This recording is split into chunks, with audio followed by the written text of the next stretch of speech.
The Innkeeper by Life Sketcher. Chapter 1391 The Chosen One 3. With great trepidation, as well as an equal amount of anticipation, Tetsuya swallowed the grass blade, and felt it dissolve even as it traveled down his throat. It did not heal him or anything like that, but he felt his golden core get a bit warmer, as if it was being refined. The warmth was slight, but it lingered, meaning that the effect was not a short one. Tetsuya's eyes expanded with wonder, and he was about to snatch a fistful of grass from the ground when he heard someone clear their throat. Lex was standing on the side, looking at him awkwardly. "Please don't destroy tavern property," Lex said, wondering why he was getting strange guests all of a sudden. This was never a problem at the inn. Or, well, statistically speaking, it was much less of a problem. At the inn, maybe 1 out of a million guests tried to do something strange. Yet at the tavern 1 out of the 2 guests tried to streak, while the other wanted to eat the grass.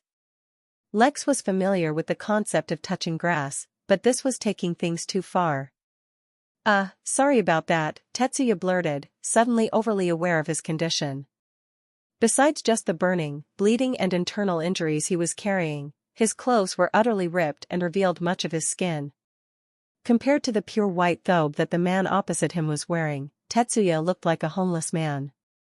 "My apologies, I did not know this place was a tavern," Tetsuya said as he fixed his posture and let the grass fall to the floor. Lex waited a couple of seconds, wondering if Tetsuya would recognize him, although Lex couldn't blame Tetsuya if he didn't. Not only was their meeting for a very brief period years ago, Lex had since shed and regrown his skin, not to mention turn into a meatball, and then regrow as a person. He was also an immortal now, whereas the last time they met, Lex was in the chi training realm. Things had changed a lot. Even though Lex looked the same, he also didn't. His posture, his confidence, his experiences had all shaped him into an entirely different being. It was not surprising that Tetsuya didn't recognize him. But Lex was curious how he ended up on this planet, so he did not intend to ignore their history at all. "I can't really blame you for that. I can't imagine there's a lot of grass around here.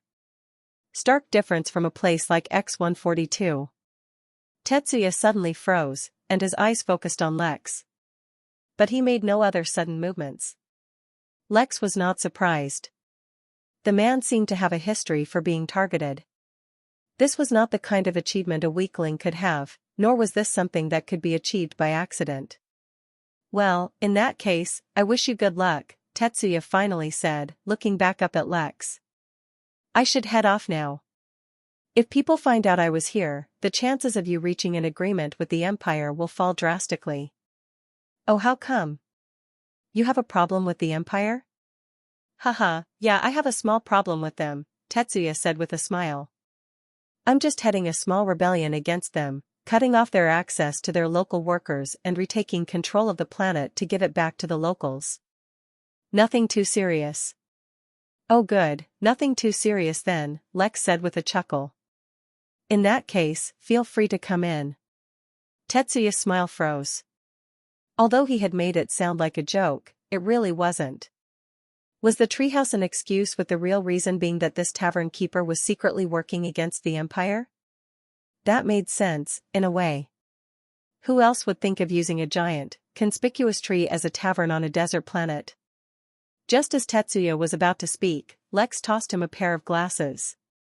"Put them on, they'll hide your identity," he said, and started walking towards the reception.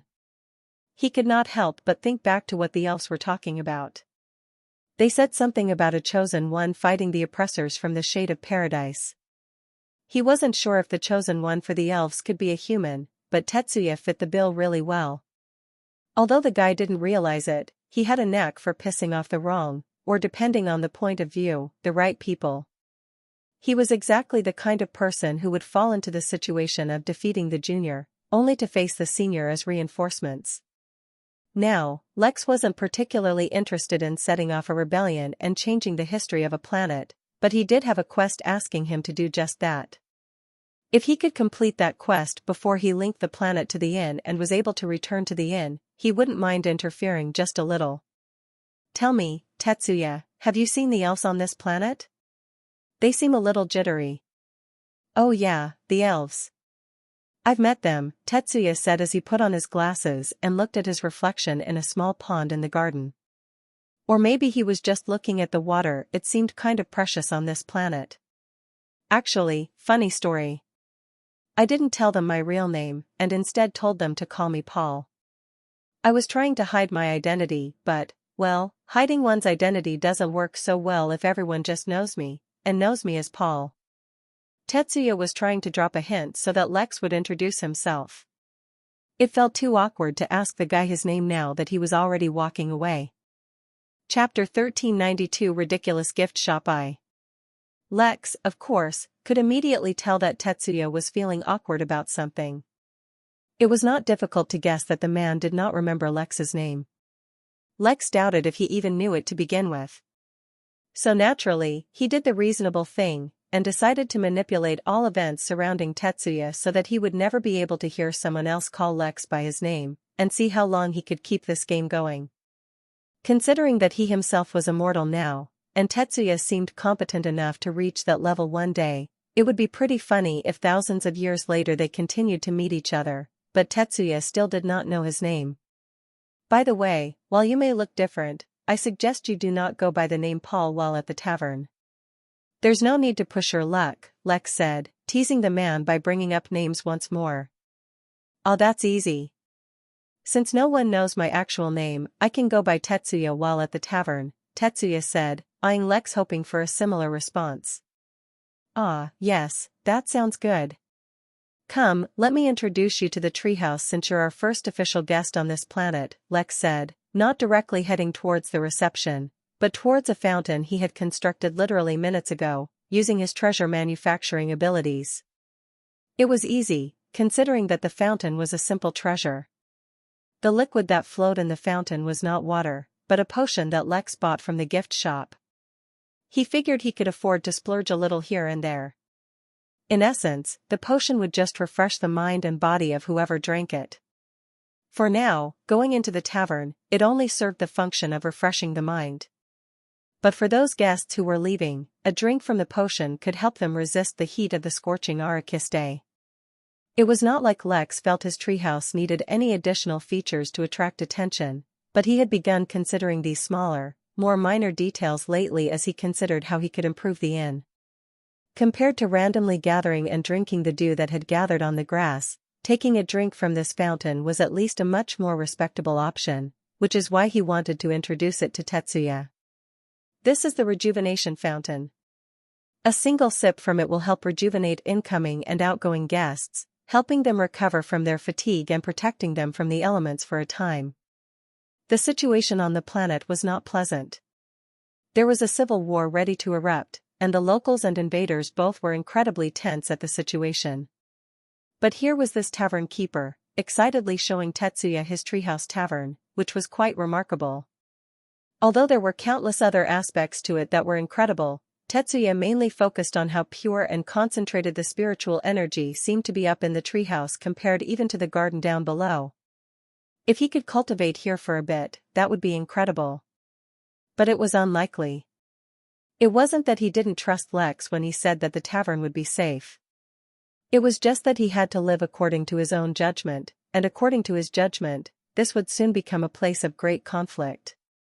Or, at the very least, a place where the Empire places a great deal of scrutiny. Such a place was not somewhere he could stay too long. But at the same time, he just could not make himself go.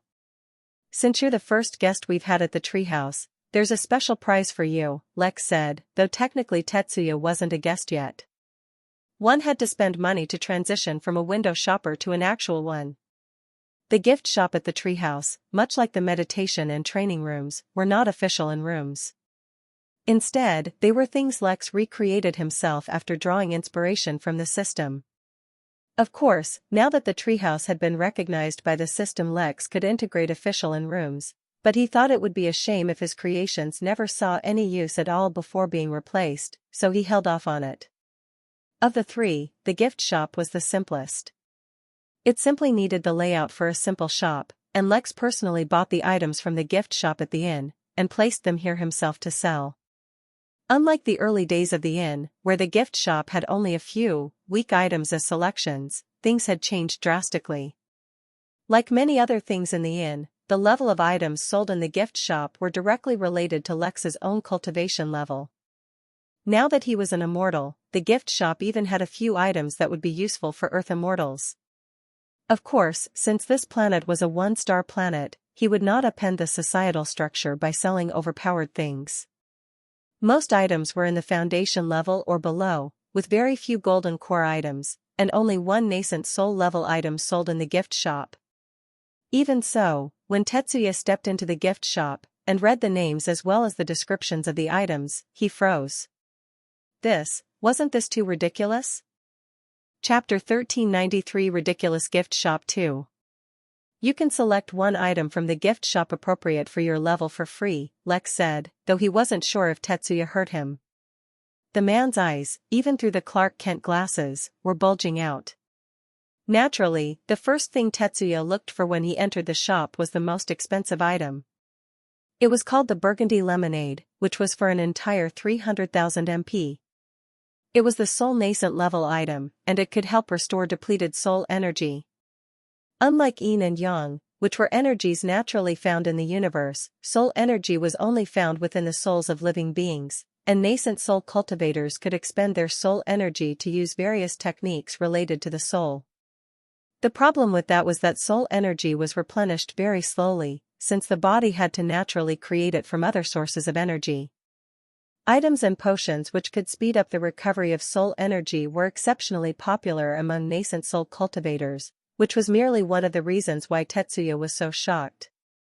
Nascent soul-level cultivators were rare on the entire planet to begin with, each one of them the head of a major country on Arrakis, or leading very important organizations or positions for the Empire. As such, the ability to sell nascent-level items in itself was incredibly rare and powerful, and spoke of a very deep background. But as if that wasn't enough, the item actually restored soul energy. Or, at least, helped in the recovery of soul energy. That was enough to drive all nascent cultivators insane. To top it all off, it was so cheap. To be clear, the price of 300,000 MP was an immense amount that Tetsuya could in no way pay himself. But compared to the expected value of such an item, the price was cheap. After all, such restorative items would only be used in critical moments, and no amount of money was too much to save one's life. Tetsuya gave Lex a look, but said nothing. He was now certain that the treehouse had come to this planet to stir up trouble. Maybe they already knew the secret of Arrakis. But Tetsuya would not be stupid enough to mention that himself, so instead he turned to look at the items for golden core cultivators, and his freshly closed jaw dropped once more. The first golden core item he saw was a lizard tail talisman, priced at a whopping 150,000 MP. For a golden core item, such a price was absolutely absurd. While nascent soul cultivators may be able to afford such high prices, this was definitely outside the price range of the average golden core cultivators. NOV/L/B/JNN. But the high price was not without reason. The lizard tail talisman could be used to protect the golden core from being crushed. It was a protective talisman that would stay active once used, its traces incredibly hard to detect. If someone were to ever target someone's golden core, or if the cultivator used a technique that would cripple the golden core, the talisman would break instead of the golden core, replacing it, allowing the cultivator to escape unharmed. The rest of the items in the gift shop were no less shocking. From teleportation talismans that could teleport up to 1,000 miles away, to potions that could help with body refining, to chewing gums that never lost their flavor, all sorts of incredible things were placed in the gift shop that Tetsuya felt was a cover for a weapons distribution center. Or at least a contraband distribution center, because where else would such incredibly valuable items be simply sold to the public? Speaking of contraband, he noticed that there was a certain item called Pluto cake which caused extreme euphoria, as well as a few hallucinations in any foundation-level cultivators who ate it. If a golden core cultivator ate it, they would only get the euphoria for a few minutes. There was a similar Saturn cake aimed towards G-training cultivators. Truly dangerous stuff. "Can I get the sand grain please?" Tetsuya asked, his tone suddenly incredibly polite. If this was the gift shop, he didn't want to know what Lex would sell if he ever had a grocery store. He suddenly felt like the treehouse was just as dangerous for him as hanging out in an empire-based city, and wanted to get out of there as quickly as possible. Of course, he also had to make sure not to offend the tavern keeper in the process. It would be rude if he just skipped over after getting a free gift, so he decided to use what little money he had left to grab a meal before he left. "Great choice," Lex said politely, packing the single grain of sand and handing it to Tetsuya. That grain was from a fistful of sand Lex had grabbed from the inn, so it wasn't exactly rare. But it wasn't like he had any intention of telling people that, especially when it sold for thousands. "Now that you've seen the gift shop, let me show you the terrace," Lex said. Actually, how about we head to the eatery instead," Tetsuya said, directly cutting to the chase. "I'm feeling a little peckish." "Sounds excellent. I'm sure you'll love the options we have, though I must apologize in advance since we don't have any local cuisines here yet." "It's not a problem at all," Tetsuya said with a polite smile, before nodding towards the worker in the gift shop. He had been hoping that the worker would call out the tavern keeper or something so he could catch a name, but that didn't happen. "Actually, why don't I have Felipe take you to the eater instead? He can tell you all about our daily specials as well. I have to go attend to a few new guests we have coming towards the treehouse." Tetsuya's eyes widened, and for a moment he considered escaping. Then he remembered that he was wearing Clark Kent glasses, so there was no reason for him to be nervous of any new guests. It would be best to stick to the plan. "In that case, thank you for accompanying me so far." Chapter 1394. If only there was a place you could rest and recover. Lex could see that Tetsuya was nervous, but was hiding it well. It was good to see that after a few years, he had tempered his personality a little. Based on how arrogant he was back on X-142, he might have already inadvertently offended Lex. Or, well, considering that he had already made an enemy of the empire that ruled this planet, maybe he hadn't improved as much as Lex imagined. He would see for himself, since the next set of guests coming to the treehouse seemed to be from the empire. Or, at least, that's what Lex assumed considering that a military convoy was heading his way. It wasn't enough to be called a small army. It was more like the protective detail for a high-value member of the empire. Lex also considered that they might be after Tetsuya, seeing as how they were coming from the same city as him. He was imagining how this confrontation would go, trying to think of ways in which he could avoid an all-out war with the empire. For that he would have to convince them not to try and invade his treehouse. Under ordinary circumstances, it would be tough to convince the rulers of a planet to ignore a possible treasure on their own planet, reigning in their greed. But nothing Lex did was ordinary, not anymore, so he wasn't worried. Using his left eye, Lex studied the oncoming convoy, planning things out, when he noticed something interesting. He could read the laws surrounding the convoy as if they were words in a book. It wasn't just the ordinary laws associated with living beings that Lex saw. He saw all the laws involved with making their convoy move, all the laws that worked together seamlessly to result in the kind of energy transfer that powered their vehicles. More interestingly, he saw the laws that wirelessly connected the convoy to something far away, as if on the other side of the planet. What was interesting about it was that, even though whatever this convoy was connected to was far away, since that connection existed here, its associated laws were equally present here as well as at the point of origin of the connection. That gave Lex an idea. He wondered if he could hijack the laws that facilitated the connection, and change the type of connection. Or maybe if he could use the connection to send back a different kind of feedback. Feeling a little excited, Lex waited at the very edge of the garden for the convoy to arrive.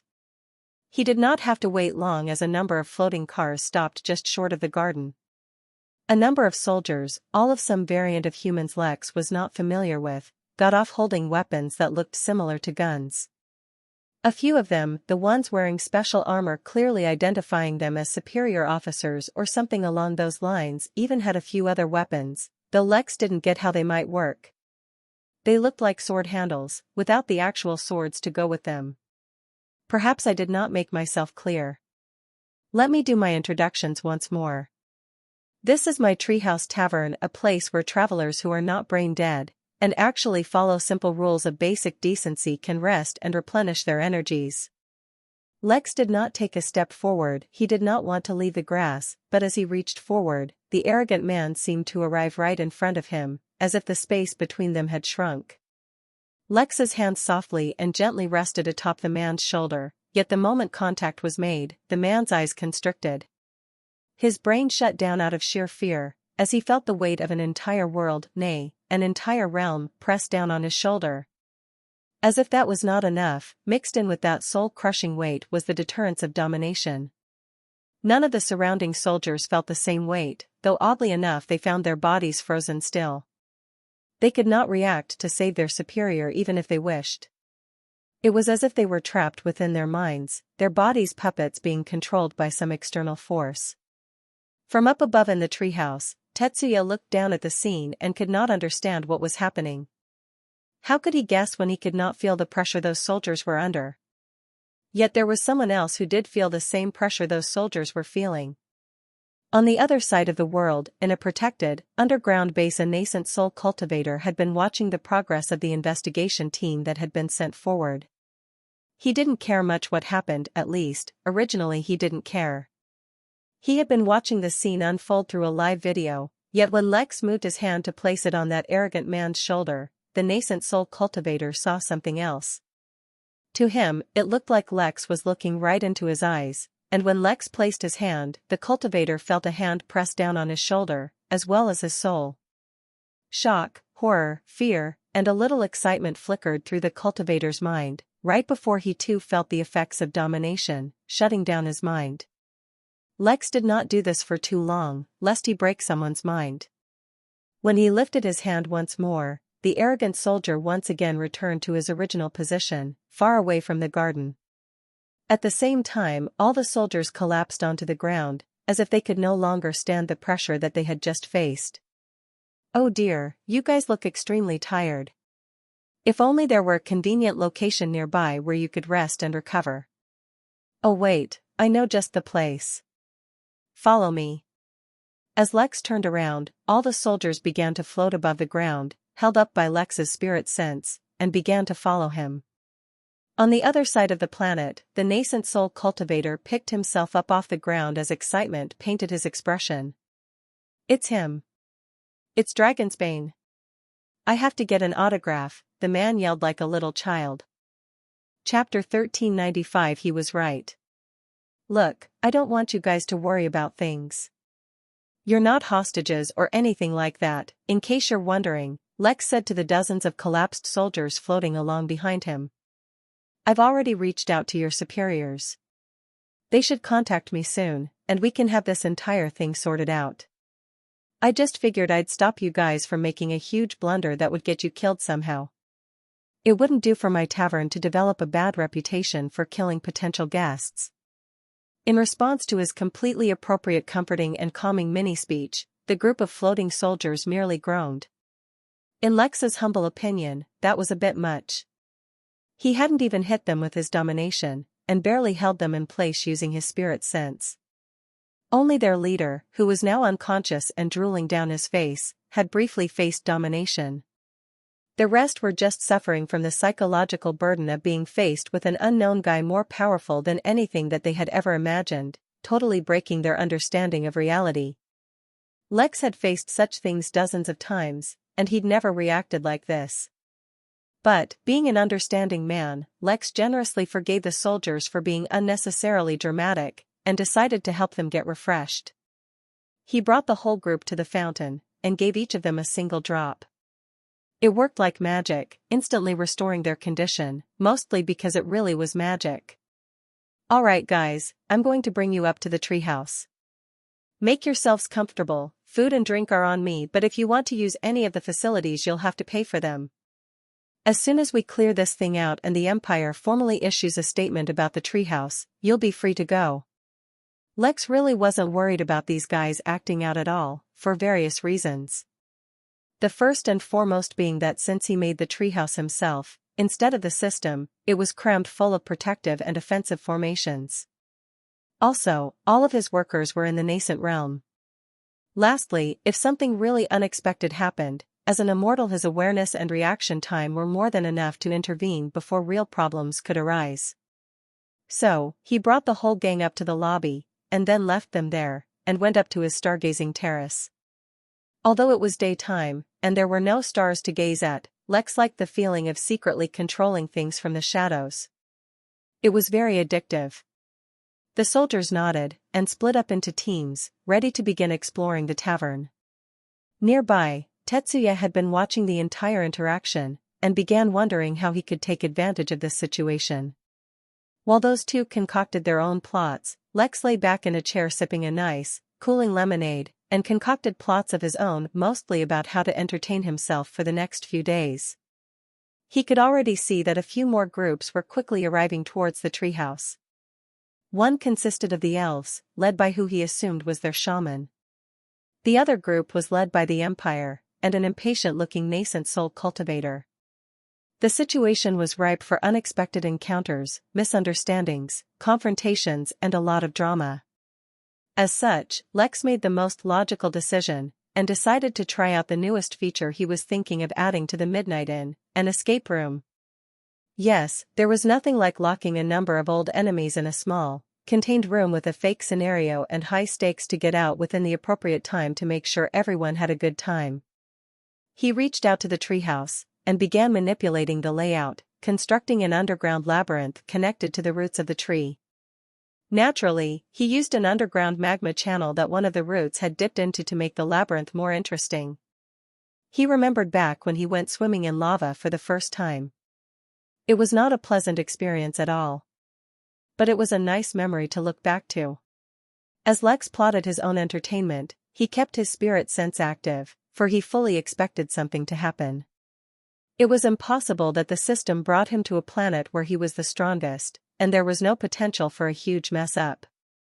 He was right, and a small shuttle, undetected even by Lex's spirit sense, flew into the planet's orbit. After a few seconds of scanning the planet, it turned towards the massive tree and began flying directly towards it. Chapter 1396 Resisting All Torture I. Captain Henry Ford squinted his eyes as the hangar door opened, allowing light to pierce through the darkness that had filled his prison cell. He had been on a mission protecting a space mining operation when the mine was attacked by these unknown assailants, and everyone killed or captured. Henry, being captured, did not know whether he was lucky or unlucky.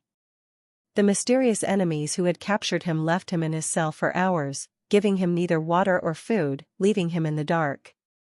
A tall, thin figure dressed from head to toe in a black outfit walked it, and then looked at Henry with a turned head. Henry showed no expression or reaction. He had mentally prepared himself for days or weeks of torture, unwilling to betray his nation. He would either die, or be rescued. He saw no other. "You could have just turned on the lights," the dark figure said with a muffled voice, and hit a switch, turning on the lights. Henry was stunned as he looked at his prison cell, and saw that it looked like a pretty decent room. There was a bed, a few chairs, a fruit basket as well as a jug of water on a table nearby. If he had simply explored the area and gotten up. No. He couldn't doubt himself. This was no doubt a part of their psychological torture, presenting him with luxuries and comforts he could not really get. He looked at the figure with a hardened expression. As a soldier of the Empire, he would not give in so easily. Seeing that Henry gave no reaction, the figure simply shrugged. The figure and the tavern keeper whispered amongst themselves for a few minutes before finally coming to some kind of understanding. "All right, it seems like you all are weary from your travels. If you'll accompany me, I'll bring you all to your rooms. But first, please take a sip from our local fountain. This runs a potion which is very good at re-energizing yourself." The dark figures shrugged, and each reached into the fountain, pulling only a handful of potion to drink. Henry saw the act, and felt even more disdainful. It was as if they had decided to completely remove all realism from their performance. This was clearly a trap to get him to drink that potion willingly, something he absolutely wouldn't do. "You know, at the tavern, we do not condone enslavement or imprisonment.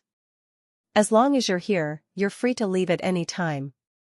Should anyone try to stop you, the tavern will be forced to protect you as a guest, the tavern keeper said, looking right at Henry, but Henry did not respond. The enemy seemed dedicated to relying on psychological warfare to try and break his mind. That told Henry only one thing: he had some extremely critical information that the enemy needed for whatever reason. He was determined not to reveal anything. He had already resigned himself to an endless amount of torture, mental or physical. Henry would not break. The absence of any response caused the tavern keeper to simply shrug, and led them to the reception, from where they stepped into a teleportation formation and teleported to the lobby. Henry was stunned by the quality of the teleportation formation. Yet the greater that the tavern was, the more they had probably looted from the planet to achieve it. He was absolutely disgusted. From the lobby window, he looked out at the barren landscape of the surrounding area, and saw two other groups of people heading towards the treehouse. It seemed that the treehouse was in the business of looting and corruption, and business was booming. Chapter 1397 Resisting All Torture 2. I know you are all just interested in resting in your rooms, said the tavern keeper, his warm, comforting voice trying to cause Henry to relax. But he would never relax. Never. However, I'd just like to inform you all that from here you can go to the eatery, any of the terraces or any of our other facilities within the Treehouse Tavern. These facilities include the meditation room, training room, a small clinic, and a few others. You can explore on your own, or ask one of our staff to show you around if you wish. Now let me show you to your rooms. Henry was the perfect example of stoicism, not letting his derision show on his face at all as he ignored the lies being spewed all around him, and walked behind his jailers as they brought him to his new prison.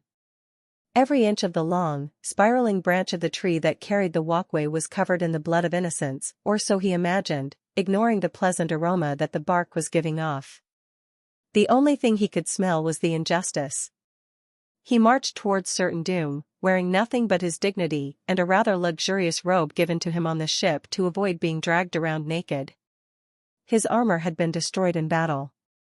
The first room they were brought to was, conveniently, the one Henry would be staying in. Was a quaint, wooden room with a single bed, a cupboard, a study table and a large window with a view of the outside. Of course, it also had its own private bathroom. The room was also equipped with an independent formation to increase the ambient spiritual energy, but it would apparently cost money to use that. Wait here. Someone will see to you shortly, said one of the figures as they left Henry in his room. The tavern keeper looked at him oddly, as if he wanted to say something but ultimately didn't. Henry was much too smart to fall for such obvious bait.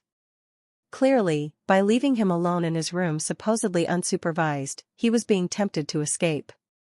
But if the insidious nature of his captors was anything to go by, getting captured trying to escape, the punishment for trying to escape would be phenomenal in the sense that they'd probably remove his eyes while maintaining their connection to his brain so he could see himself being tortured. Henry, caught in his own imagination about the kinds of tortures he would face, did not notice when the others left. So eventually, when he woke from his thoughts, he found himself alone in his room. Solitary confinement. How basic, he scoffed. But now, left to his own devices, the question was what was he to do? He looked around the room, and ultimately decided to use the restroom to relieve himself as well as freshen up. Then, he just went to sleep. Although he was a Foundation Realm warrior, that did not eliminate his need for rest or sleep. There was a good chance that by sleeping, he would be falling into the enemy's trap, which is why instead of sleeping on the bed, he slept on the floor. Henry clenched his teeth, too proud to let anyone hear him cry. He finally understood now how he was being tortured. His skin was being ripped off his body. It seemed the enemy was even more evil than he had imagined. The dark figure, meanwhile, looked at the one clean, smooth patch of skin surrounded by a sea of thick hair, and nodded to herself. Captain Henry was a body cultivator, so it was even harder to wax his hair than normal. But it was what it was. As the royal beautician, she was used to waxing all sorts of people. In fact, her next client was a young girl on another planet who was going to the beach for the first time. But as someone who had inherited a strong bloodline, her body was too strong to be waxed by ordinary people. But compared to her usual customers, at least waxing an army captain wasn't so bad. He hadn't even screamed or complained once. It was a nice change of pace. Henry, meanwhile, shed silent tears as he seared this experience into his memories, even as his torturer seared that green boiling goop onto his skin before ripping it off. But he would survive this, and he would have vengeance. The torture continued for what Henry was sure was days, and just when he thought it couldn't get worse, he heard those terrible words. "Now take off your boxers." Outside the room, in the lobby of the treehouse, Lex looked oddly at the humans in front of him as they paid him. He had come across some interesting guests, but this was a first, even for him. They were the royal entourage for the fiancé of the royal princess of the empire, and were transporting him. Apparently, in his last mission he had hit his head, suffered a huge concussion, and had his memories messed up. The fact that the mission, which was supposed to be peaceful, suddenly turned dangerous suggested that it might have been an assassination attempt, which is why the fiancé had been promptly reduced and brought to the nearest empire planet. Yet just as they were heading to their headquarters, they were told that they could not heal the fiancé, for the princess could not trust others due to the assassination attempt, and would be coming in person to meet him. That presented them with a new problem. The princess had a severe cleanliness phobia, and didn't like to see hairy men, so any time a man was to come in front of her, he had to have a clean wax.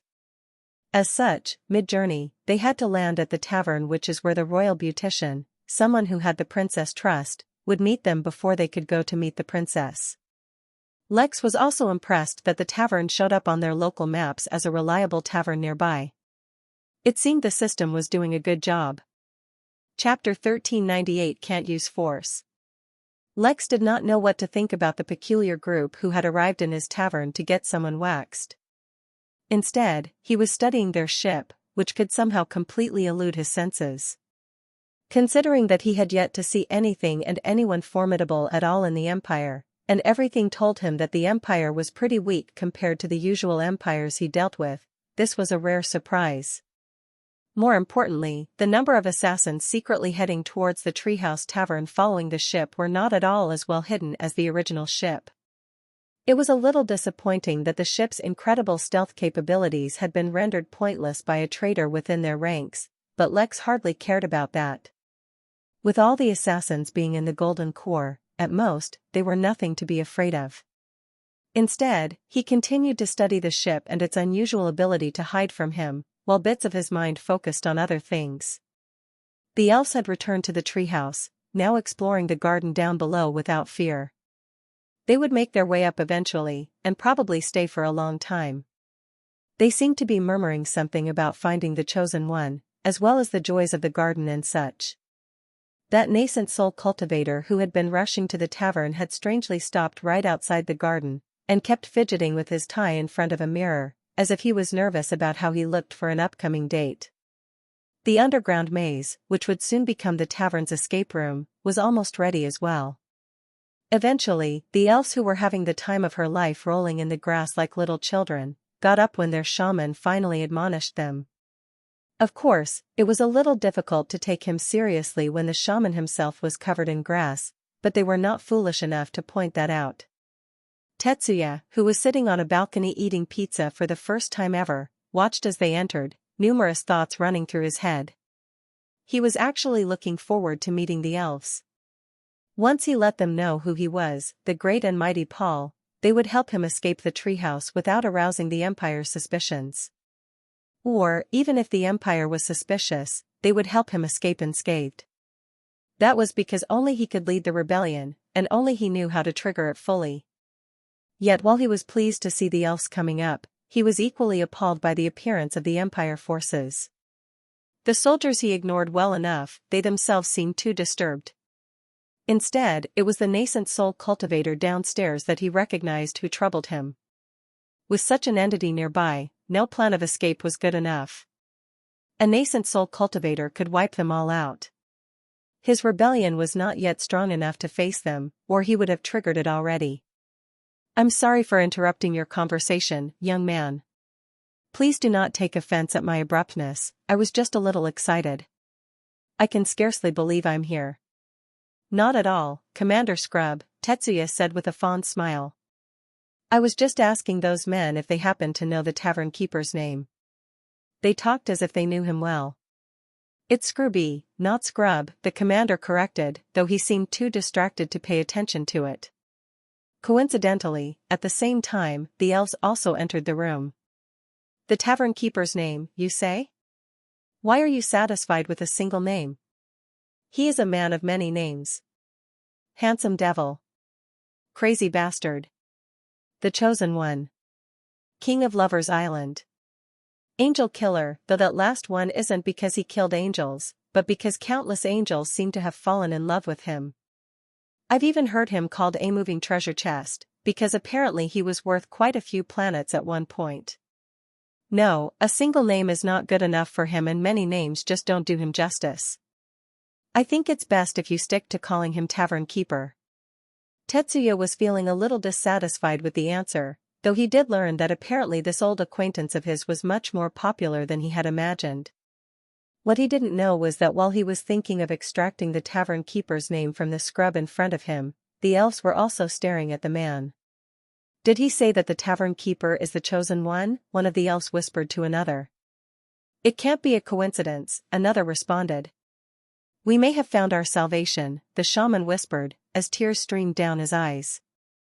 Around the same time, about a dozen assassins entered the tavern, under various guises, and coincidentally, Lex finished making his basement at the same time. Now, he couldn't exactly go ahead and force his guests into entering his escape room, which may or may not be excessively dangerous, though Lex had built in an emergency escape feature to avoid deaths or severe injuries. He could, however, think of various ways to entice his guests to participate in it willingly. The elves were whispering amongst themselves, Tetsuya and Scrooby were chatting, Henry was getting waxed in ungodly places, and the assassins were slowly making their way up the stairs. Suddenly, they all saw a virtual screen pop up in front of them, startling all of them initially. But when they paid closer attention to the screen, they saw that it was a mere announcement. Announcement: to celebrate the opening of the Treehouse Tavern, an event is being hosted with a prize, Peak Nascent Defense Talisman. The talisman can defend against all attacks within the nascent realm for 15 minutes. The event takes place in the tavern escape room. The first to solve and exit the escape room gets the prize star. Asterisk: giving up and exiting the escape room does not count as completing it. Chapter 1399. I'm the tavern keeper now. The days in Arrakis were much longer than Lex was used to. It took nearly 30 hours for the sun to finally set from the point where Lex first saw it, and during this period many interesting things happened. As it turns out, giving out rare, valuable free things is a very good way to get people to do stuff. Of course, doing a demo of said item was even more convincing. So when all the guests were hesitating about entering, as if doubtful about the validity of the actual prize, Lex had 2 random workers demonstrate the talisman for them. That was, in no way, shape or form, a threatening deterrent for the far-off Empire forces who were secretly observing the treehouse. A decent tavern doesn't do things like this. Ideally, the treehouse should be in a forest, where it doesn't stand out. In a desert, it was destined to be unique to begin with, so Lex didn't mind if the tavern got a little more popular than ordinary. This was just a one-time thing, and totally not something he would get addicted to. Anyway, after a simple display equal to a man surviving a direct hit with a missile, everyone jumped into the escape room. Lex was surprised, because he didn't think that Henry would actually believe it based on his history. Of course, since the target of their assassination went into the escape room, so did all the assassins, though one could question how the assassins knew Henry went into the escape room to begin with, since they hadn't actually reached him yet. Either they knew him really well, or there must be some other reason. Oh well. Of course, the team of black-robed figures saw Henry suddenly disappear, teleported to the escape room, so the fact that they all followed was no surprise.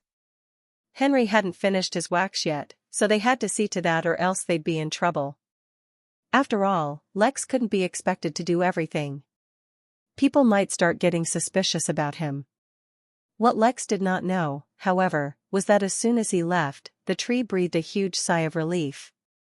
But it didn't act out just yet. Now, with the greatest danger gone, the tree could take its time to begin understanding more about itself and this universe.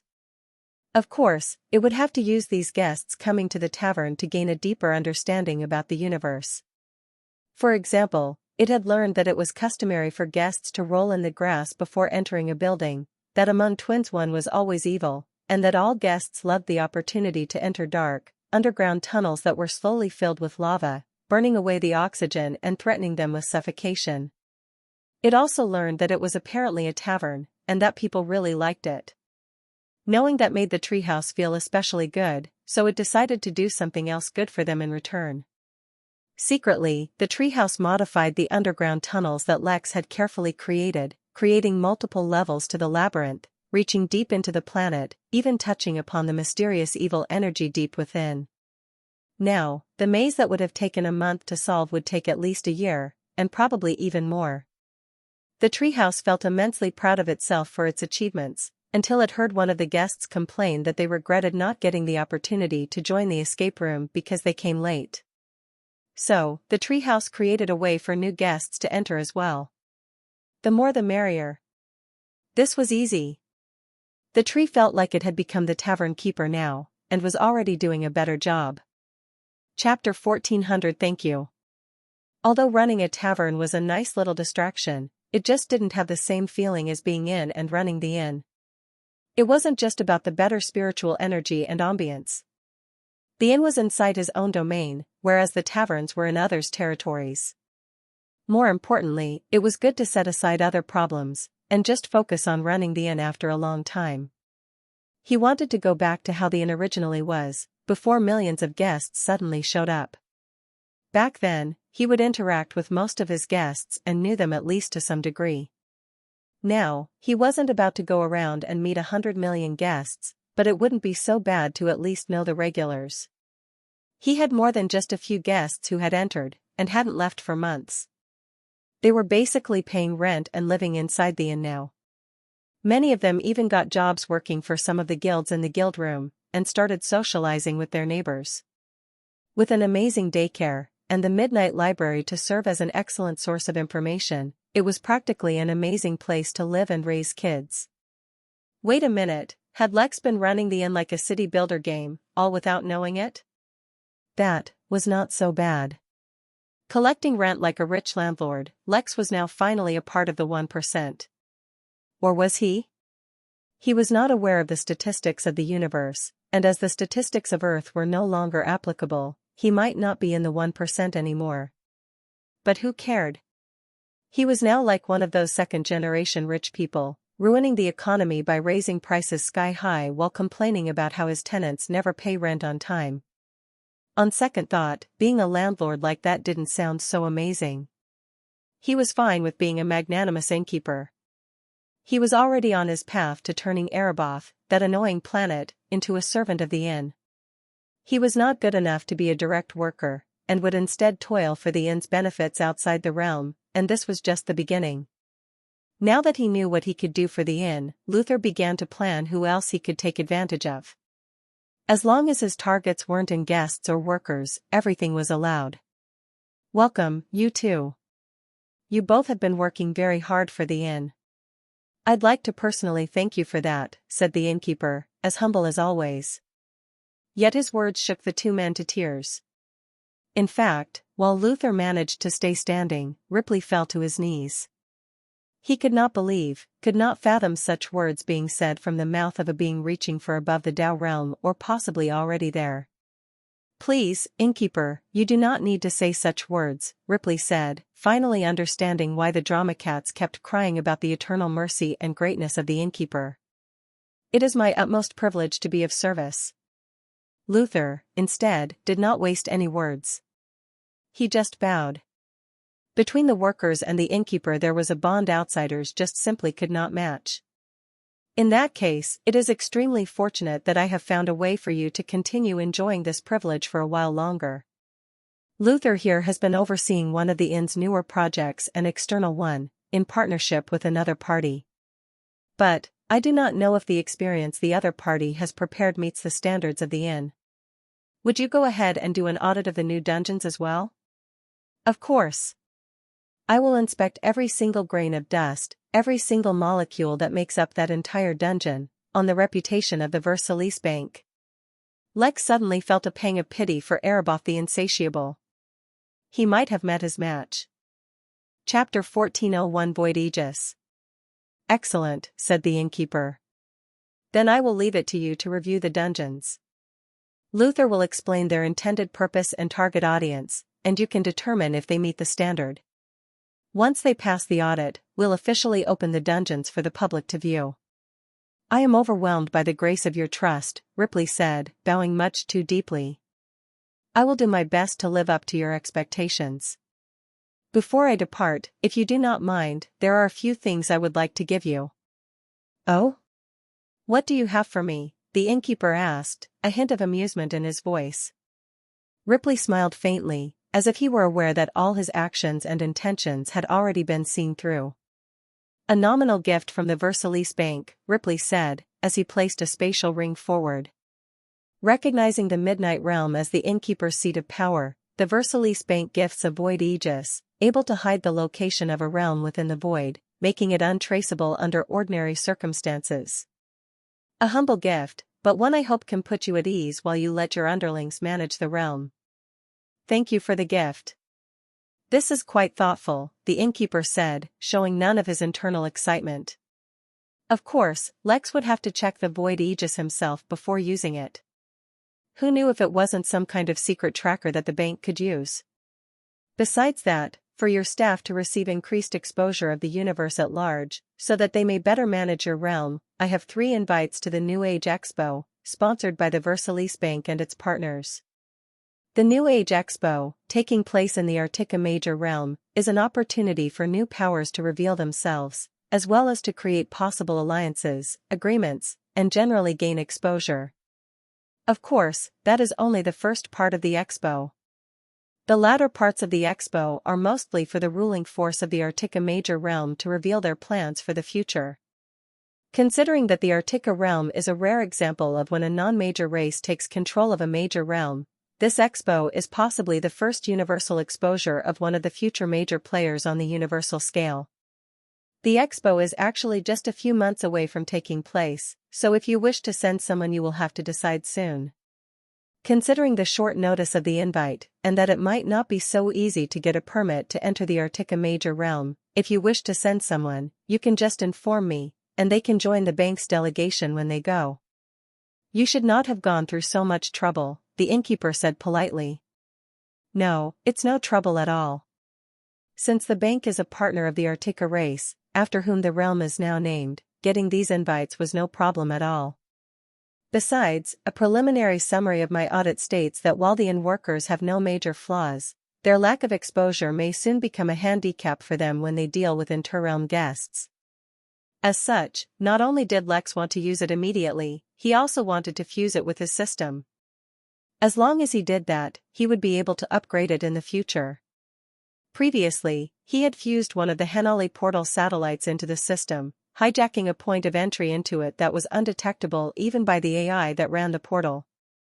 Now, fusing the system with this void aegis would be even simpler, as he did not even require a quest or prompt for it. Back when he designed the tribulation rooms, he had gained the authority to design his own rooms, as he liked. The reason he did not use that authority often was because it seemed like any room he personally created would be more MP intensive than rooms created by the system itself. But, he also understood why such an ability was necessary. The rooms provided by the system were generic, yet sometimes the inn required extremely specific rooms that catered to a very specific race of guests. One such example was the spirit circus that Lex had created. It wasn't a popular room because it was only useful for the spirit race. But for those guests of his who donated all their wealth in exchange for living in the inn as spirits, it was a great place to spend their time. It was not a literal circus, but just a series of entertaining facilities specific to the spirit race that were all jammed into a single room. That was just one of the many things he had to do to ensure that his guests' satisfaction levels with the inn stayed high, otherwise things would get more expensive for him. The point was, he could create rooms of his own, and the limits of what he could do with those rooms was pretty open to interpretation. Deep within the lands of the inn, far away from everything else, Lex created a sealed-off area, and within it created a dome. This would be the realm protection room.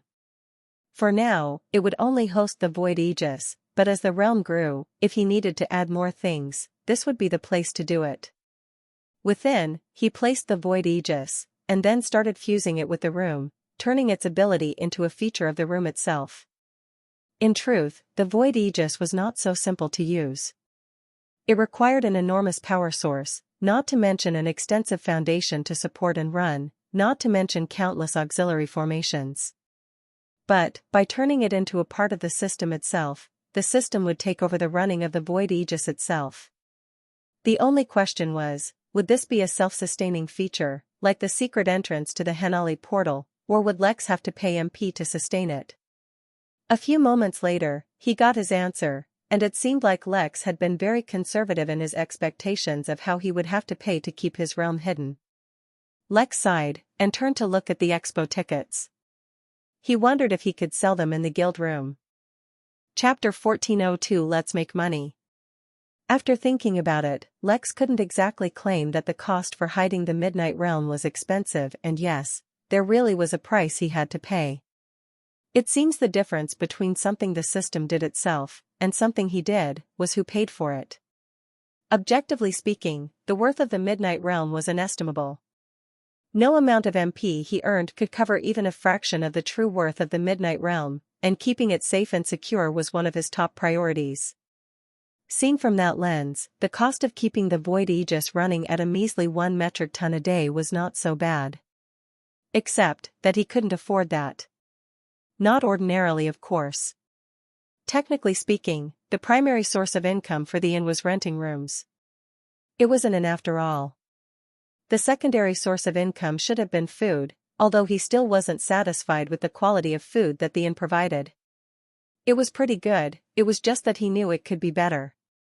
Then, it should have been all the additional services that the inn offered, not to mention the guild room. But the actual setup was totally skewed. His primary source of income was gambling at the midnight games, followed by the guild room, only after which came the actual services that the inn offered.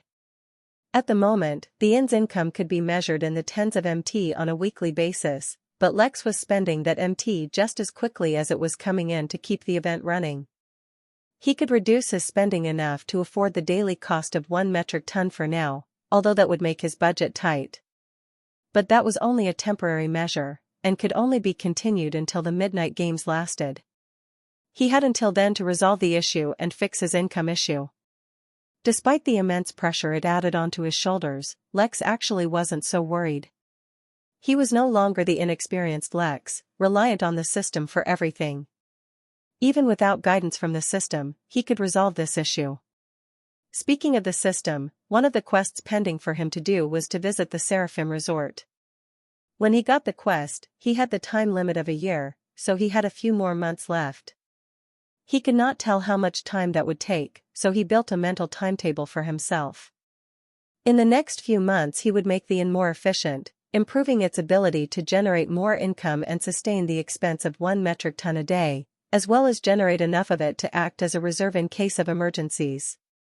Then, he would go to the New Age Expo. He really did want that exposure that Ripley was talking about, not to mention that he wanted to get a better understanding of what was happening in the universe. It was a pretty basic strategy, and a good one, because the value of items was always relative. Compared to the guild room, where Lex would only make 1% of the value of any item sold, he wanted to sell things through the gift room. As such, the gift shop needed to be upgraded from a mere gift shop to a proper shop or store. But that did not mean that Lex had no plans for the guild room. In fact, what he had planned for the guild room was even greater.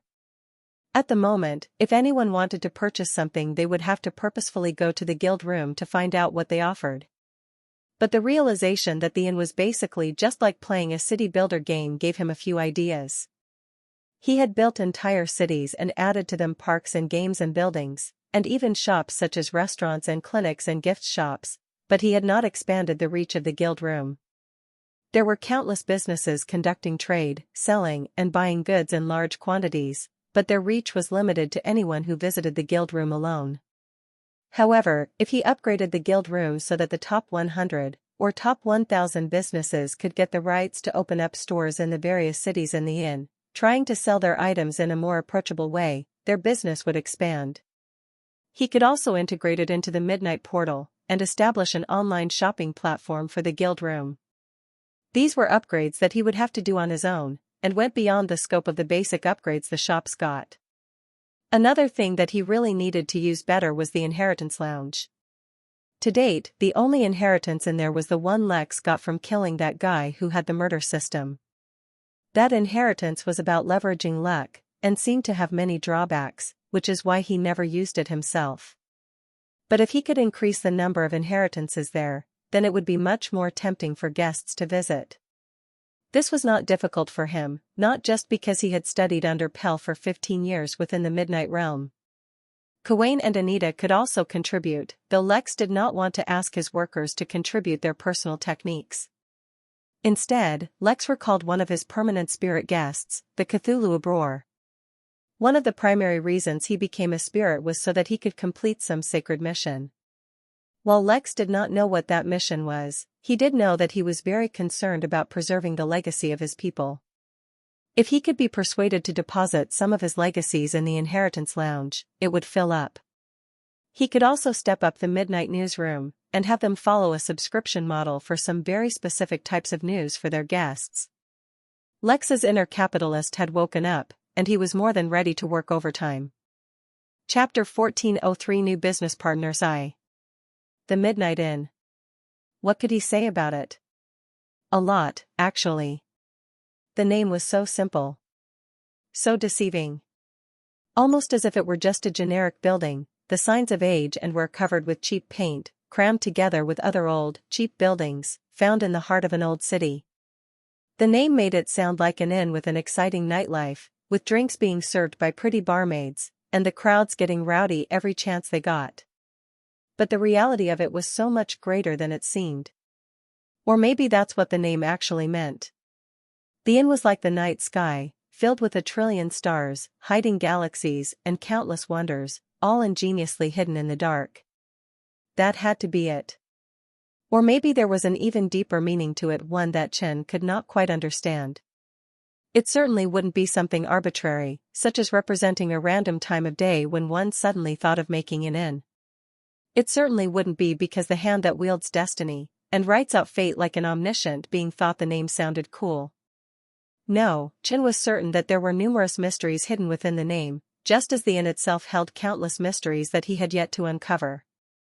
Even after spending years at the inn, it was funny that he discovered new things about it every day. Then again, he did spend most of his time working. "Boss, it's time," someone said as they knocked on the door, causing Chen to open his eyes and release the breath he had been keeping in. As someone who had been in the nascent realm for a little over a year now, he didn't really need to breathe, but he liked to do it anyway. Chen, nominally known as Brother Chen, had been running a successful business with his sister inside the Midnight Inn for years now. Everything was so different from the life he had once known. For a long time, it had felt amazing beyond description. Suffice to say, their operation was much larger than Chen's and Lily's. The guards checked Lily and Chen before they could enter, and insisted that Chen leave his sword behind, which made the former soldier frown. But he relented, and handed the sword to one of his own guards. "This is a complete farce," he said to his sister, through his spirit sense. "Please, this is the last deal," Lily responded. "After this, we will sit and talk about how you want to proceed with the business. But if we can land a Let Corp as a buyer, our scale of operations is going to explode." Despite the friction they were experiencing, the two did not let it show on the outside as they finally met with their potential clients. Let Corp was run by a race called Wingans. They were small, at only 2 to 3 feet tall, with dark brown skin, 4 wings and arms, but no legs. Despite the unusual shape of their bodies, they were absolutely lethal, and their wings could cut through almost anything their level, and did not break easily. They were also very smart. Gentlemen, we meet at last, Chen said with a smile on his face, almost as if he didn't hate these things and their entire business. Brother Chen, Sister Lily, your reputation precedes you, one of them said, flying up to eye level as a sign of respect. Please, come in. There is much to discuss. In the background, a screen showing the midnight games was playing. Chapter 1404 New Business Partners 2. Chen was momentarily distracted, looking at the midnight games. The allure of the games, even as just a viewer, had gripped him from long ago, and almost made him want to participate. But though he felt motivated and impassioned, he was not a fool. He did not have a planet to defend, nor a war to fight, so it was completely pointless for him to participate in such a battle. Risking his point needlessly was not something he would do. Unfortunately, he did not have a reason to risk his life either. You're supporting the Mavericks? He could not help but ask as he recognized the army on screen. More like betting against them, a Wingan said. They lost one of their leading attackers in a fight yesterday. While on paper the loss of a single soldier does not affect the whole army, his performance of coming through in critical moments is one of the main reasons the army has had so many achievements so far. Without him, we predict they won't last another campaign, but they chose not to retreat. Chen only nodded, not commenting. Unfortunately, he agreed with their assessment of the situation. That did not mean he liked the way they were looking to make a profit off the death or failure of an entire army. It left a bitter taste in his mouth. But, as a decent businessman and even better soldier, he knew how to not allow his emotions to get in the way of his objectives. They sat down with the Wingans and began their negotiations. For all it was worth, Chen really did his best to make the deal happen. After spending years working in the guild room at the inn, the siblings had gained numerous exclusive supply chains, allowing them to trade various products at extremely profitable prices, catering to numerous customers. But this would be their first major client who would be larger than all their other sales combined together. Yet this deal, which seemed like a great deal for both parties, seemed to reach a sudden hurdle when the Wingan raised their final, yet most important demand. With the 1% charge of the guild room, they provided the quality assurance, payment assurance, as well as made sure that no one got scammed. Trying to bypass it for small profits was a very good way to get scammed. They had long decided not to avoid the guild room ever again. However, the massive profits of this deal could very easily tempt them. Even Chen was tempted. If nothing else, those funds could go a long way in helping him progress towards the immortal realm. But, sis, let's just let it go, he said in a low voice. He did not trust the Wingans at all.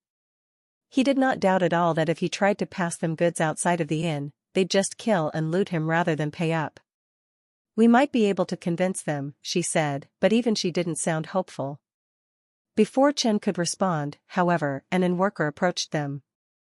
Dear guests, I hope I am not finding you at a bad time. Would you have a moment to talk? Chen and Lily looked at each other, confused. We're free. Go ahead, how can we help you? In that case, I would like to begin by congratulating you. Brother Chen, Sister Lily, as one of the oldest members of the guild room, you have been specially selected to participate in a couple of new initiatives that the inn is taking. Of course, it all depends on whether you yourself are interested in participating. Are you interested in learning more? Of course, the siblings answered together, filled with pleasant surprise as well as a hint of excitement. The possibility of working together with the Midnight Inn was something they could never have even imagined. Eaton Corp what? Wingan who? They were dealing with the real big boys now.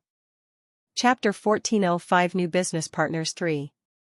The inn-worker smiled at the two siblings and continued to speak. Please follow me then. There is a meeting where a few other remarkable guests, such as yourselves, have been selected and brought back to be a part of a small conference. Everything will be explained there. After taking their hands, the inn member teleported away, bringing them to a conference room with about 20 chairs. A few other guests were already seated, while only one other inn-worker was sitting in the conference room, though she was well known within the guild room community.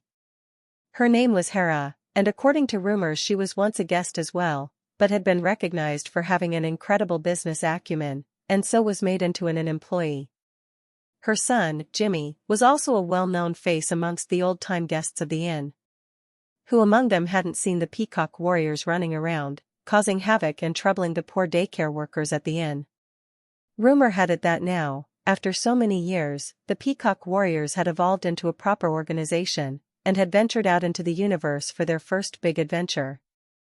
Chen and Lily took their seats, not opting for socialization at a time like this.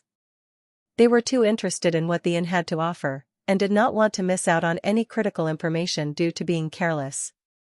Within a few minutes, many more such guests appeared and took their seats, until only one seat remained.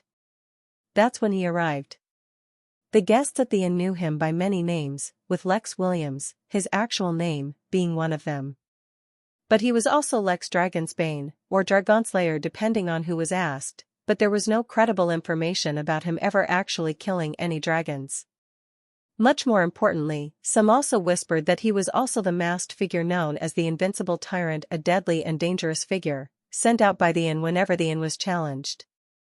His cultivation level was unknown. Some said he was a deity, others claimed he was a celestial immortal. There were even whispers of him secretly touching the Tao, though most remained skeptical of that. The smallest minority seemed to believe that his cultivation was just as he showed it, and was just very strong for his level. It was not just Chen, but everyone else as well who began to breathe heavily as they laid eyes on the list that Lex made available to them. The inn was already pretty good at offering world-shattering services, such divine essence, instant teleportation across the realm, unbelievably rare and powerful cultivation techniques, and so much more. So Chen struggled to imagine what the inn could offer that it had reserved. Fortunately, he did not need to imagine. The list, though short, was incredible. It offered a single opportunity to help someone become a deity. It offered the opportunity to get in touch with a genuine inheritance of a dragon. It offered the opportunity to gain an affinity. Much more importantly, at least for the business people in the room, it offered an opportunity to tap into the market of another realm. That was it. That was all the options written in the list, but whether one wanted strength, more money, or prestige, the inn offered it to them. The actual list will have a lot more options, and the list will only get bigger with time, Lex continued. In fact, you also have the opportunity to make a request of your own, and if it is reasonable and can be fulfilled, the inn will do it. For every trillion MP, you get one such opportunity, so definitely don't hold back. Chen thought back to the offer made by those Wingans. How naive they were, thinking they could bypass the inn and make a small profit. What was the point of that profit? Could it allow them to literally become a deity? No, it definitely could not. Just another reason why one should not try to double-cross the inn. It was not that the inn could not detect them, but that it did not care enough to address them. That is for those of you who are businessmen and women. But some of you have other interests, and to you I offer an opportunity. Although this task was originally going to be done by inn workers, I decided to share this opportunity with you all. The inn is about to unveil a new service, but it is being tested first. It's called a dungeon, and the person testing it has requested a number of volunteers to go through it so that its normal and natural operations can be tested. I'll be frank with you, it's going to be tough, and even dangerous. But, in exchange, you will gain something you cannot find anywhere else in the universe. Yes, for completing dungeons, you can directly increase your cultivation and your strength without any repercussions. Yes, you heard me right. You won't need to cultivate, or do anything else.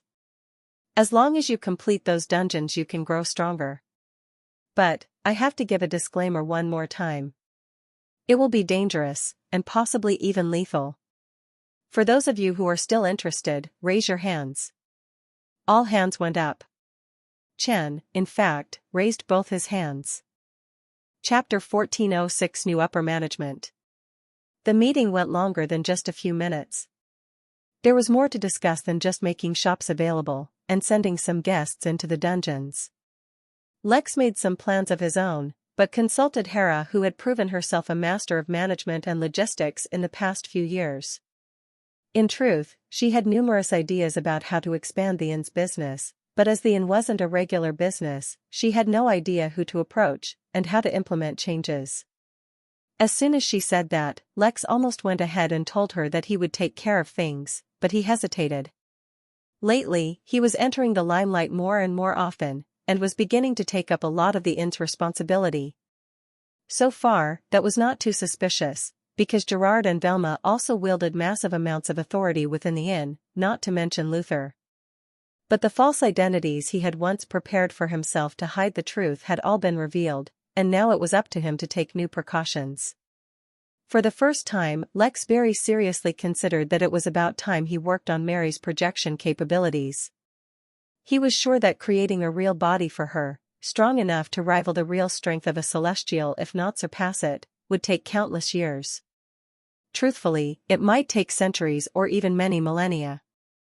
That is why, at least making her projection visible to guests would alleviate suspicion from him. He could make her the scapegoat, and have her start giving commands and make her a point of contact in case the workers needed to reach the innkeeper but couldn't. Actually, the workers already knew about Mary. But the extent of their knowledge of her was extremely limited, since she did not interact with others too often. With that plan decided, Lex began his preliminary work to set Mary up as a second in command at the inn by telling Hera that he would consult Mary over the changes she wanted to implement.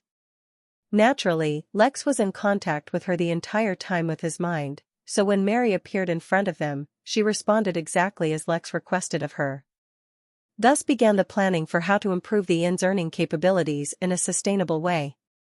Their plans went not just 1 or 2 decades into the future, but thousands or even tens of thousands of years into the future. NOVLB //JNN. After all, Hera had been silently working on her plan for a while. Even though she had not experienced it personally yet, she comprehended that she would likely become an immortal, and so she planned accordingly. The first thing she wanted to utilize was the inn's access to numerous realms. If, instead of using the Midnight Realm's own resources, but the inn workers went into other realms and mined or farmed their resources and bring them back to the inn, to sell or use or process, not only would it not burden the realm, it would actually increase the materials in the realm over the years. But it was also risky, because higher stakes meant that he would need to pay out if he lost the bet. After a long period of consideration, instead of focusing on gambling, Lex decided to take advantage of the large number of guests inside the inn and held a concurrent event. Since the event was inside the inn, the costs were low and the high number of participants meant that he could easily generate funds. One by one, the days went by until they turned into weeks.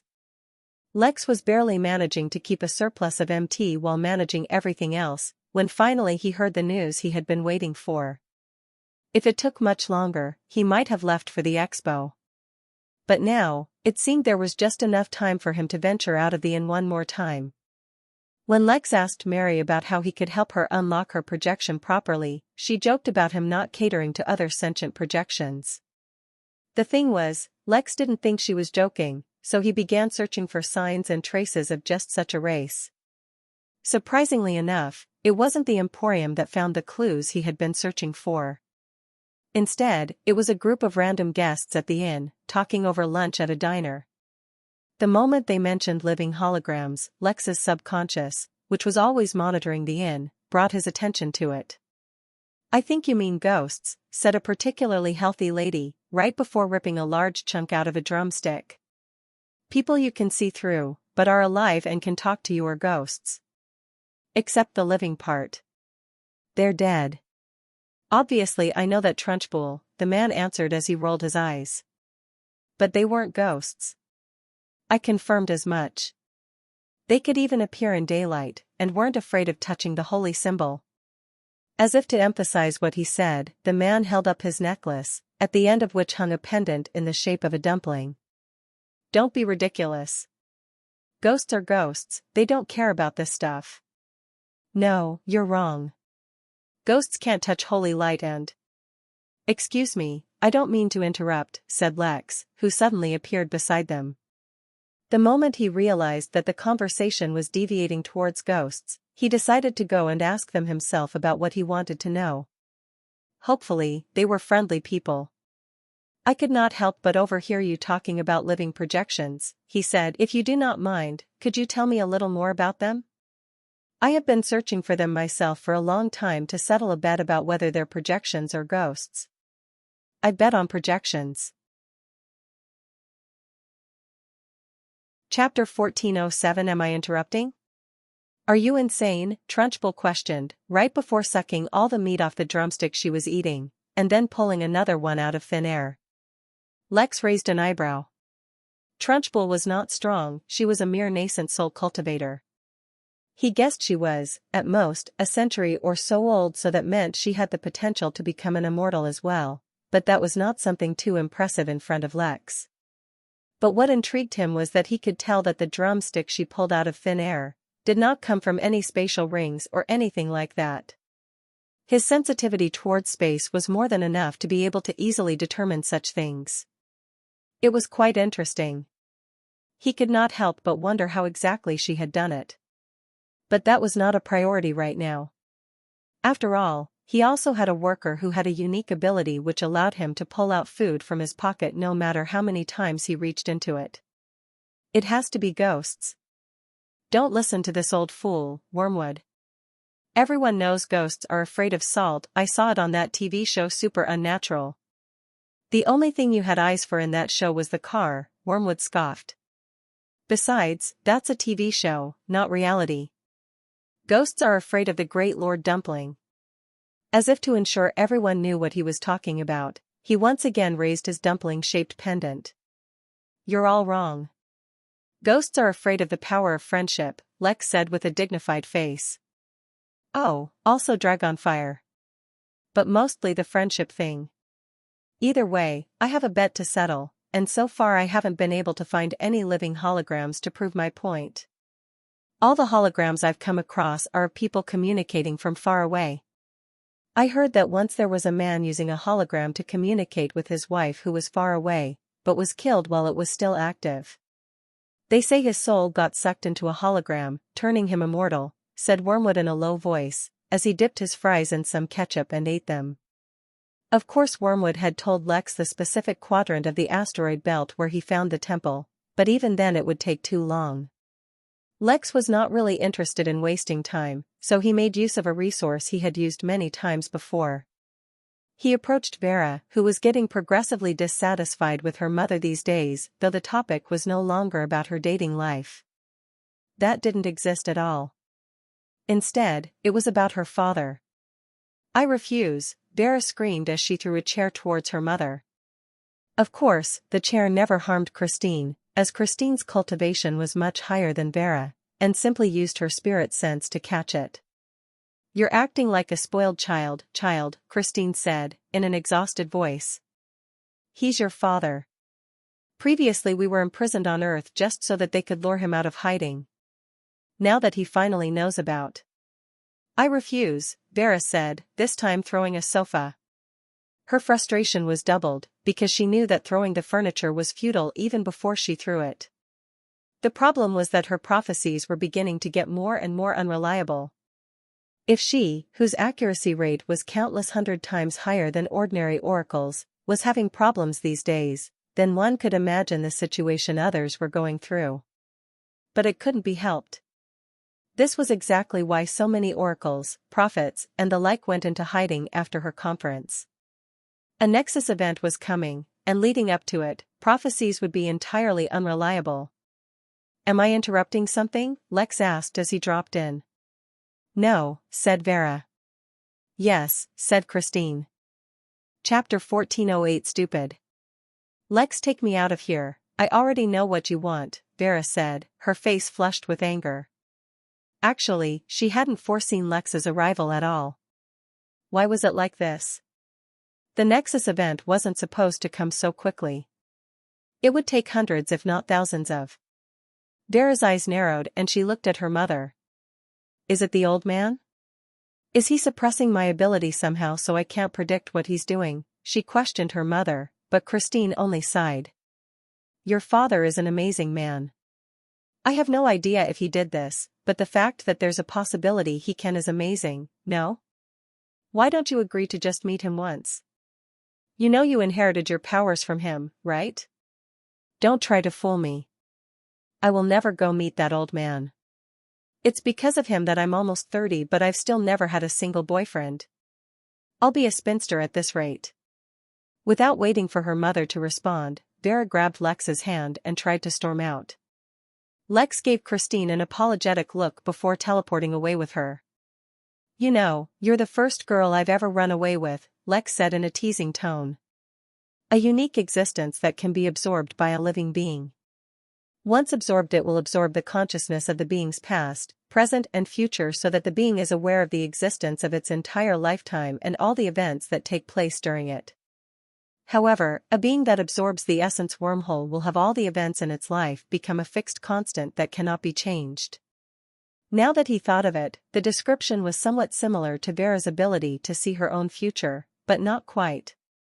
After all, the essence wormhole came with a pretty severe drawback, which was that the person who absorbed it would have their entire life fixed along a specific path. But the future Vera saw changed all the time, though he had learned that such changes were actually not supposed to happen. Yeah, I've heard of it. Well, apparently my father knows of a way to secretly siphon off a bit of the essence wormhole's ability without suffering any repercussions, or affecting the essence wormhole itself. The first time he did it, it was all good until I was born, and stole his powers somehow. But the geezer just went and siphoned off more power from the wormhole. Unfortunately, he's his own worst enemy, and couldn't help blabbering all about it to anyone who would hear. But, having the ability to see his own future whenever he wishes, he can always escape being caught. That's the whole reason my mom and I were imprisoned. Since they couldn't catch Dad, they were hoping he would reveal himself to rescue us. But my stupid mom is stupidly in love with that stupid man. She literally told him not to save us, so he didn't even try. Now he suddenly wants to find us again, after so many years? I don't buy it. Plus, very conveniently, my powers stopped working a few days ago. At first I didn't think anything of it, but now I'm wondering if the old man had anything to do with it. Lex was silent. Although the father seemed a little odd, he did not sound particularly evil. Maybe a little stupid and a scumbag, but definitely not evil. In that case, he didn't think Vera would face any issues from him. In that case, well, as long as you're inside the inn, you don't need to fear anything, so why not meet him here? More importantly, Vera, as much as I'd like to help you out right now, I have my own problems that need solving. Vera sighed, and shook her head. Fine, follow me. I'll take you to another reliable oracle. Chapter 1409 Ripped Off. As Lex followed Vera, he couldn't help but let his thoughts wander. It felt like so long ago that he saw that interface. He was taking his first steps into the world of cultivation, and the 5 items he saw before him all bewildered and amazed him. Not a single one of them was even remotely cheap. Or rather, even calling them exceptionally rare might be inadequate. The Midnight Realm was exceptionally valuable, containing countless materials that were rare on a universal scale, not to mention it contained Tao-level ingredients such as the resin. But, ignoring the resin, the entire realm was less valuable than just the Bangle of Narn. The 2 cultivation techniques were unique in the entire universe. The essence wormhole was a bizarre entity that he could not judge even to date, and the breath of Elizabeth was so extraordinary that even the system could not identify its purpose. Each of these were unique items, and though they were supposed to be unique across the entire universe, somehow he had encountered so many of them through the origin realm. That meant either they were all located within the origin realm, or there was something in that realm that was special. Then again, the only reason he encountered that celestial who had Mo's blessing was because of the system. Maybe all of these items were related to systems. He didn't know, and it didn't make sense to ponder over it since he couldn't find any of them right now, nor did he need them. Sure, it would be nice to get his hands on the Bangle of Narn, but he doubted it would be so easy, not to mention that the bangle could be detected by Tao lords.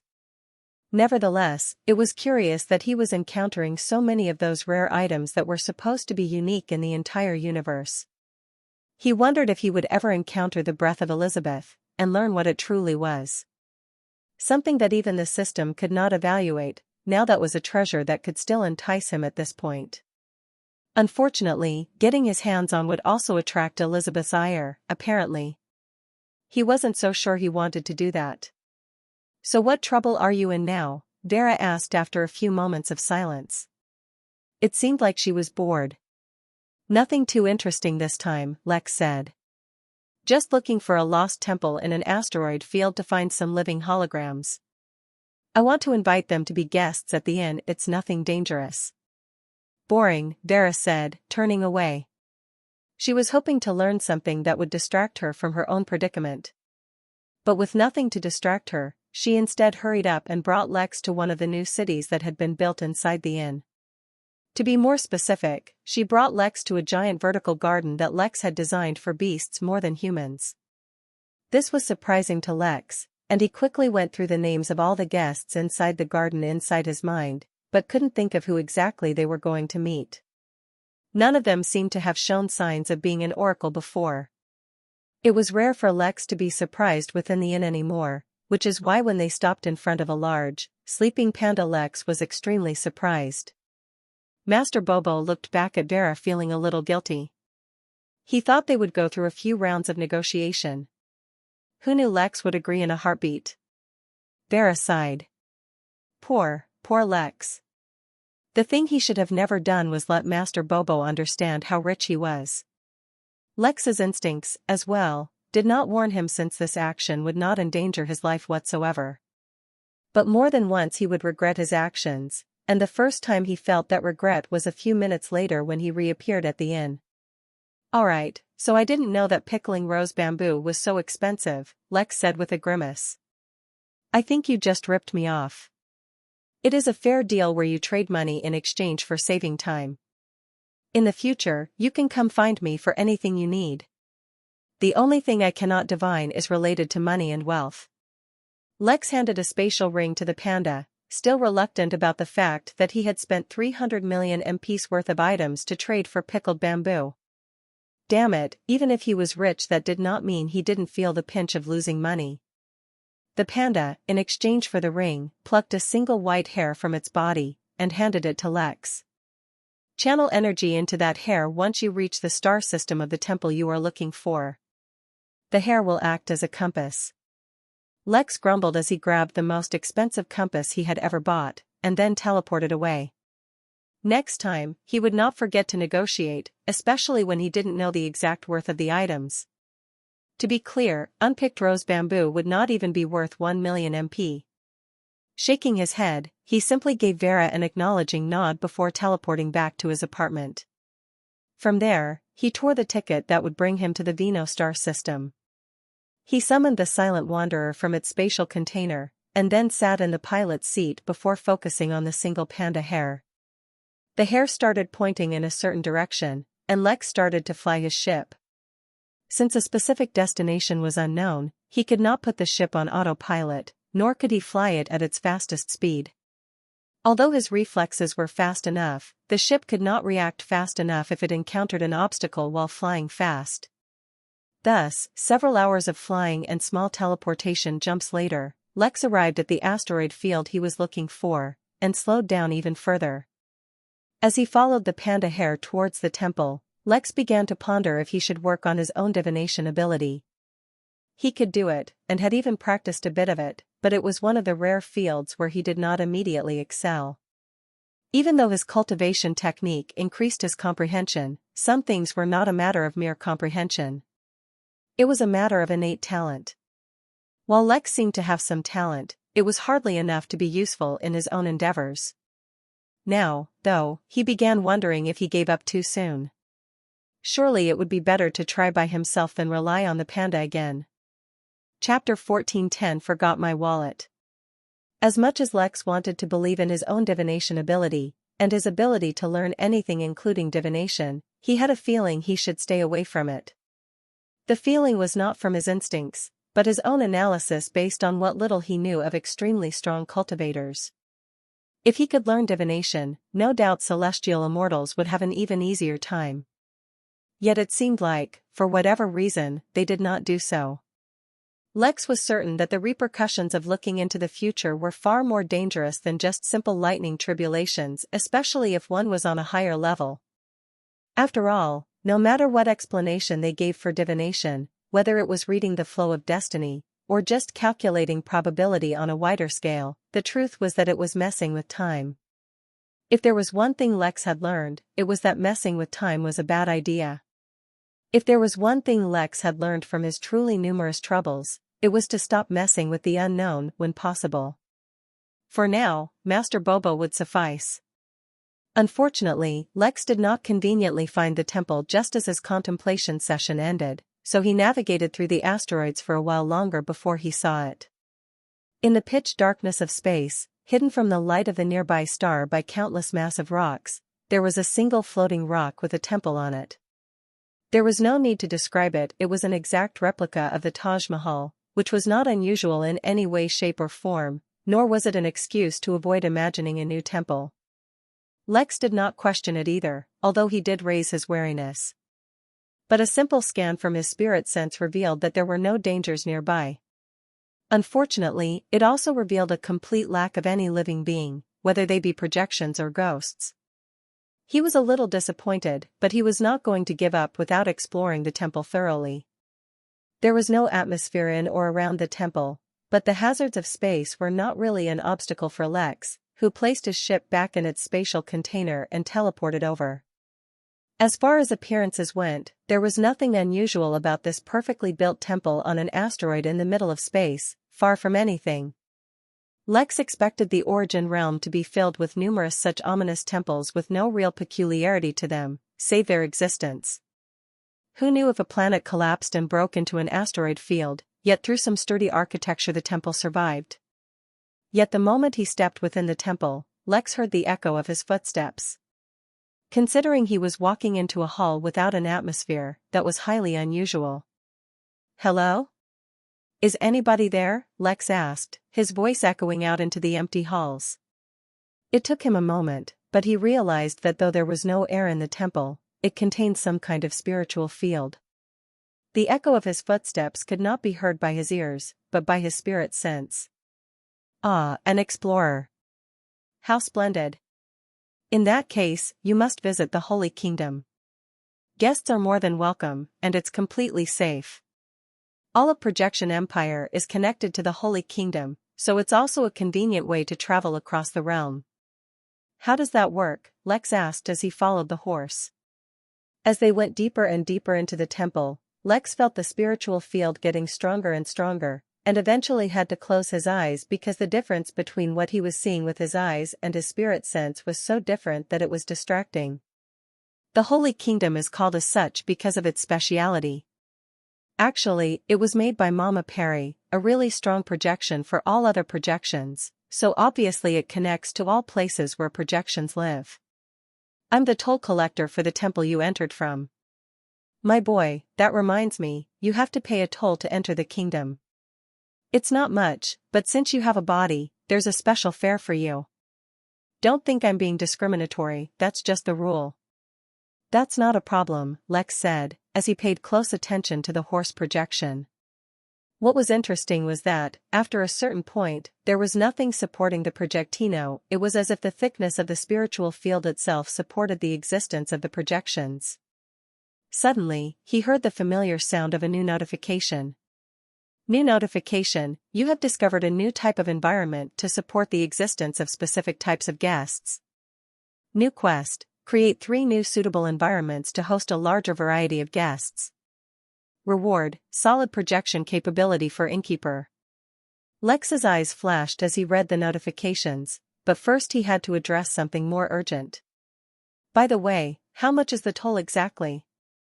I was recently ripped off, so I don't want to commit to something before I know the exact price. Well, for an ordinary projection the toll is a single medium quality spirit stone. For a bodied being such as yourself, a single high quality spirit stone mine will suffice. Yes, very reasonable. An entire spirit stone mine. By the way, I think I forgot my wallet in the car, I'll be right back.